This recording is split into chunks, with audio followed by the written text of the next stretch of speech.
Good morning, students. Let's start with the further discussion of the chapter Acids, Bases and Salts. In our previous class, we have studied preparation of salts, and in that we have done preparation of soluble salts and preparation of insoluble salts. Also, we have came across laboratory preparation of some salts. In today's class, we are going to study properties of salts such as water of crystallization, efflorescence, deliquescence and hygroscopy. Let's start with general properties of salts. The first property is that salts are electrovalent compounds. That means they are formed by transfer of electron between a metal and a non-metal. These compounds are also known as ionic compounds. Now, second thing is that these compounds conduct electricity in molten state as well as in aqueous state. What do you mean by molten state? Molten state means melted state. It is also known as fused state. Aqueous solutions, salts when dissolved in water, the solutions which are formed, they are known as aqueous solutions. So in aqueous solution or molten state, salts will conduct electricity due to formation of ions. The third thing is that salts are non-volatile solids that form crystals. Crystals means definite shape. Non-volatile solids, that means they cannot be vaporized easily. They have high melting point and boiling point. So therefore salts are non-volatile because of strong electrostatic force of attraction between their ions. Next thing that we are going to study is solubility of salts. We already know that salts are of two categories, that is soluble salts and insoluble salts. Now, why they are known as soluble and insoluble? Because of their dissolution in water. So, the salts that are dissolved in water are known as soluble salt, and the salts that are not dissolved in water, which are insoluble in water, they are known as insoluble salts. So we should remember that all sodium, potassium, ammonium and nitrate salts are soluble in water. For example, sodium nitrate, potassium nitrate, ammonium nitrate, then ammonium chloride, ammonium phosphate, any salt which contains sodium, potassium, ammonium and nitrate, they are soluble.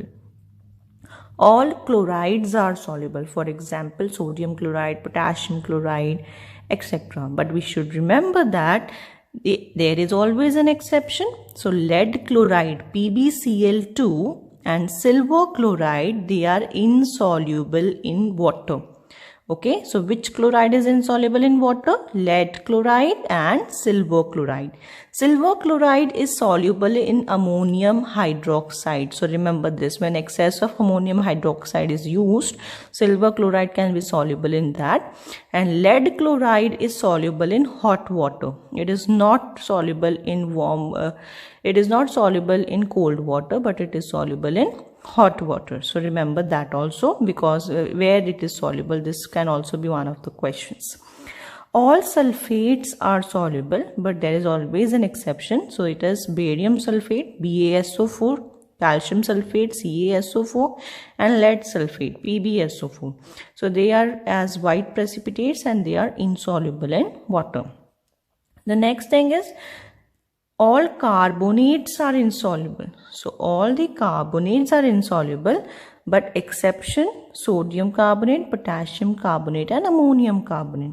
We have already done that all sodium, potassium and ammonium salts are soluble. So their corresponding carbonates will also be soluble. The next property of salt is hydrolysis. So now we are going to study hydrolysis of salts. The word hydrolysis means when water is added to a salt, then what type of solution it is going to form. First of all, we should know that what the salt is formed of. It is of weak acid or it is of strong base and so on. Now, in this definition, first of all, you can see a word that is weak and strong. We have already came across such kind of classification of acid and bases. So when acids completely dissociate into ions, that time they are known as strong acids, and when they partially ionize, then they are known as weak acids. Similar is with the base also. Now what is hydrolysis? Hydrolysis is the phenomenon due to which salt formed by a weak acid and a strong base, or by a strong acid and a weak base, reacts with water to give an acidic or an alkaline solution. Let's first take an example and then we understand this. The examples that we are taking is sodium carbonate, sodium sulfate, ammonium nitrate. Now when sodium carbonate is added to water, what will form? It will form NaOH and H2CO3, that is carbonic acid, which is a weak acid. Na2CO3 will form NaOH, that is sodium hydroxide, and we know that sodium hydroxide completely dissociate into ions in its aqueous solution. So therefore it is a strong base. So sodium hydroxide is a mixture of sodium hydroxide and carbonic acid, which is weak. So the solution will be basic in nature due to the strong nature of sodium hydroxide. The next salt is sodium sulfate. When water is added in sodium sulfate, hydrolysis will be there, and what we are going to get is sodium hydroxide and sulfuric acid, that is H2SO4. And we know that both sodium hydroxide and sulfuric acid are strong in nature. So both are strong, that means the solution will be neutral. Okay, if one of it is strong, that if sodium is only strong, sodium hydroxide, that means the solution will be basic in nature when the basic nature is strong. Okay, but in this case both are strong, so the solution will be neutral, that means the pH will be 7. Okay, next one is ammonium nitrate. When ammonium nitrate is dissolved in water, from ammonium we get ammonia, yes or no? So ammonia, or we can say ammonium hydroxide. Okay, so ammonium hydroxide will be formed, or ammonia we can say. And nitrate, when reacts with H positive of the water, it will form nitric acid. Nitric acid is a strong acid. Ammonia or ammonium hydroxide is a weak base. So due to strong nature of acid here, the solution will be acidic in nature. So when hydrolysis is carried out in a salt, we can actually understand that the solution of these particular salts will be basic, neutral or acidic. Now let's move to the next thing, that is water of crystallization. What is water of crystallization and what is its significance? Let us first understand with the help of one of the example. The example which is there in front of you is copper sulfate pentahydrate, that is hydrated copper sulfate, which is blue in color. It is containing some water molecules here, and when definite amount of water molecules are added with the crystal, it forms a definite shape. So the color of copper sulfate here is blue, but when we heat, these water molecules will be separated out and we will be getting anhydrous copper sulfate. The word anhydrous means that no water is present. Hydrated means in a salt when water is present. But anhydrous copper sulfate is white in color. So remember this. The blue color of copper sulfate is due to presence of water because it is in a crystalline form, and here it is in amorphous form. Here it has a definite shape, and here the shape is destructed. But again, when we add water to anhydrous copper sulfate, which is white, it turns blue. Okay, so what is the role of this 5 waters? And these water molecules are actually associated with many crystals. So let us first have a look at its definition. So water of crystallization is a fixed number of water molecules present in a salt. So when crystallization is carried out, that time definite number of water molecules are added to the crystal. For example, when zinc sulfate crystals are formed. There, how many water molecules are associated? 7 water molecules. When washing soda, that is sodium carbonate, is formed, 10 water molecules are associated. And blue vitriol is the common name of copper sulfate pentahydrate.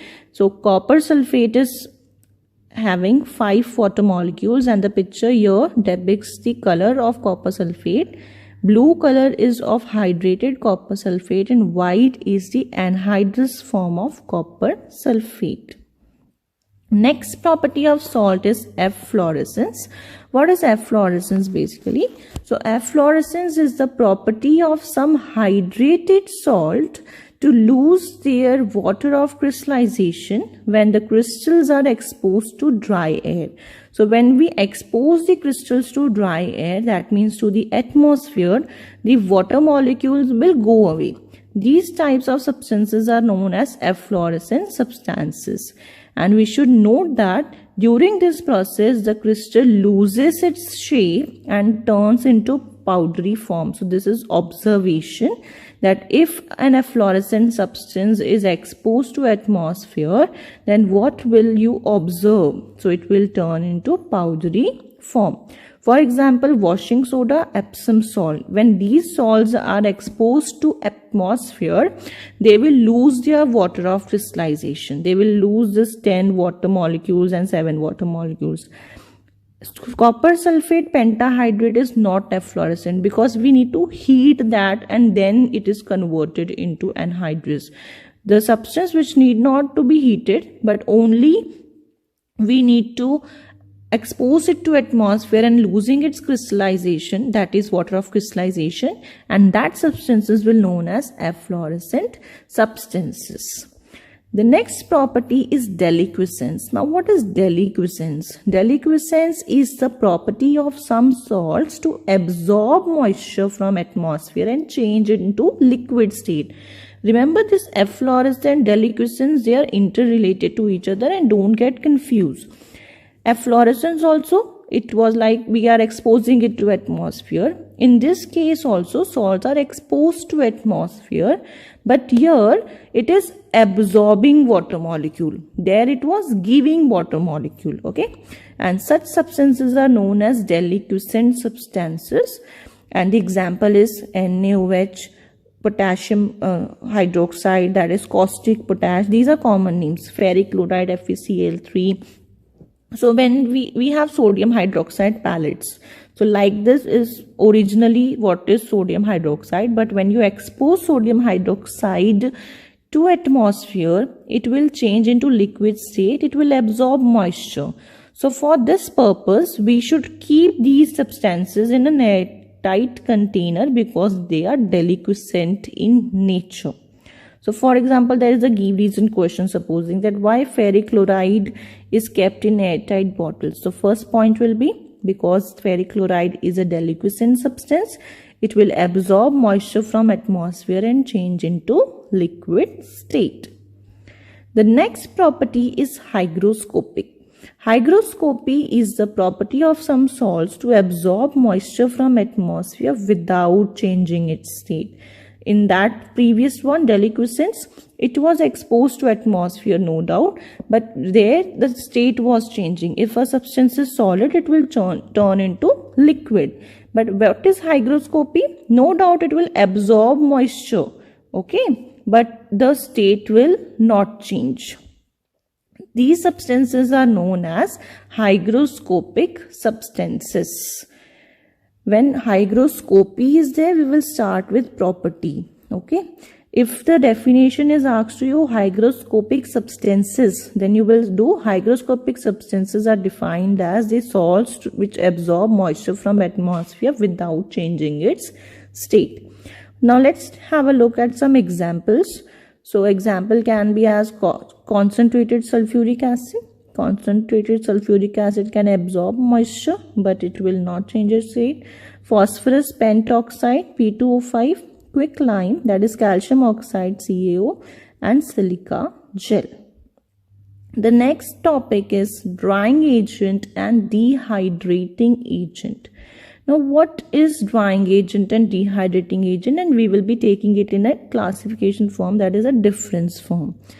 Drying agents remove the moisture from the other substances. If I want to dry a substance, I can use a drying agent. But what a dehydrating agent will do? Dehydrating agents remove chemically combined water molecules, that is water, from other substances. Supposing I have copper sulfate pentahydrate. 5 water of crystallization is there. Dehydrating agent has a capability of removing that 5 water molecules also which are there inside the crystal.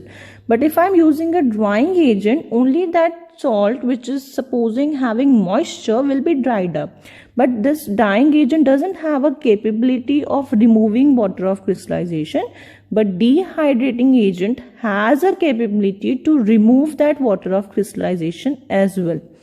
So what we can do in the next point is, they does not react chemically, it is a physical change. Yes or no? Because it is only drying the substance and doing nothing else.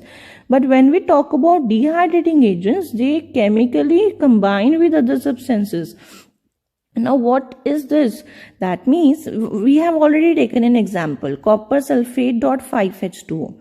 When supposing we are heating it, the blue color is changing into white, that is anhydrous. Similarly, the drying agent will also do the same thing. Copper sulfate pentahydrate, in that if we add concentrated sulfuric acid, copper sulfate will be separated and water molecules will go away. Copper sulfate which is left, it will be white in color. Okay, so it is a chemical change. So that is why they chemically combine with other substances.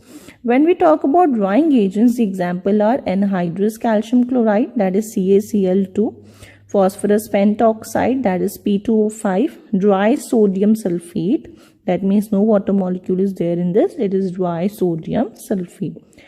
Example of dehydrating agent is concentrated sulfuric acid. Concentrated sulfuric acid can act as both drying and dehydrating, depending on the salt that we are using. Now with the help of today's lecture, you can solve these questions which are flashing on your screen.